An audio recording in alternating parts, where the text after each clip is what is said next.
அஸ்ஸலாமு அலைக்கும் வரஹ்மத்துல்லாஹி வபரகாத்துஹு.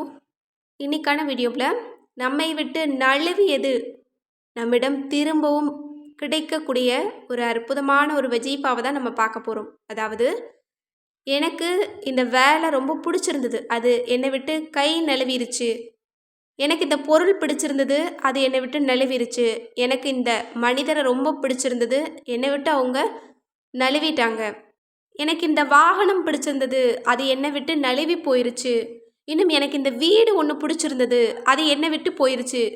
இதுபோல் நம்மை விட்டு நழுவிய, கை நழுவிய விஷயங்களை, இன்னும் பொருளையும் மனிதரையும் திரும்ப நம்மிடம் கொண்டு வந்து சேர்க்கக்கூடிய ஒரு அற்புதமான வஜீஃபா. திருக்குரானுடைய ஒரு சிறந்த ஆயத். இப்போது அந்த ஆயத் எந்த சூறால இடம்பெற்றிருக்கு, அது என்ன அப்படின்னு நம்ம பார்க்கலாம். இந்த சூறாவில் 17வது வசனத்தை ஒருவன் ஓதினால் அன்று அவனிடமிருந்து நழுவிய அனைத்தும் அவனுக்கு கிடைத்துவிடும் என்று பெருமானார் ஸல்லல்லாஹு அலைஹி வஸல்லம் அவர்கள் கூறியிருக்கிறார்கள்.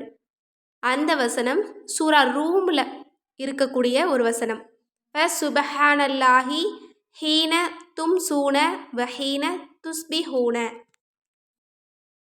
நீங்கள் உங்கள் காலை நேரத்திலும் மாலை நேரத்திலும் அல்லாஹ்வை துதி செய்து கொண்டிருங்கள். இந்த வசனத்தை இன்ஷா அல்லாஹ் நம்ம காலையிலும் மாலையிலும் நம்ம வெறும் 3 முறை நம்ம தொடர்ந்து நம்ம தஸ்பீஹ் போல் நம்ம செஞ்சுட்டு வந்தோம் அப்படின்னா, நம்மிடமிருந்து நழுவிய அந்த அனைத்து விஷயங்களையும் அல்லாஹ் நம்மிடம் திரும்ப கொண்டு வந்து சேர்க்குறான். இது சூரா ரூமில் இடம்பெறக்கூடிய ஒரு அற்புதமான வசனம். இன்னும் இந்த சூறாவை நம்ம ஓதணும் அப்படின்னா, அல்லாஹ்வை துதிக்கிற வானவர்களின் எண்ணிக்கையின் அளவிற்கு அல்லாஹ் நமக்கு நன்மைகளை கொடுக்குறானாம். இவ்வளோ ஒரு சிறந்த ஒரு விஷயம் பாருங்கள். இந்த சூரா ரூமை நம்ம முழுவதும் நம்ம ஓதணும் அப்படின்னா இவ்வளோ பெரிய சிறப்புகள் அல்லாஹ் நமக்கு கொடுக்குறான். எனவே இன்ஷா அல்லாஹ் நீங்கள் ஆசைப்பட்ட ஒரு விஷயம் உங்களை நழுவி போயிடுச்சு அப்படின்னு நீங்கள் எப்போ கவலைப்படுறீங்களோ அப்போ எல்லாமே நீங்கள் தினமும் காலையிலும் மாலையிலும் இந்த வசனத்தை 3 முறை ஓதிட்டு வாங்க. அல்லாஹ்தாலா நீங்கள் ஆசைப்பட்ட விஷயம் எவ்வளோ பெரிதாக இருந்தாலும் அதை உங்ககிட்ட கொண்டு வந்து சேர்ப்பான். அது மனிதராக இருந்தாலும் பொருளாக இருந்தாலும் ஒரு விஷயமாக இருந்தாலும். எனவே இன்ஷா அல்லாஹ் நம்பிக்கையோடு இந்த வசனத்தை ஓதிட்டு வாங்க. அல்லாஹ் கட்டாயமாக உங்களுக்கு அதை நடத்தி தருவான்.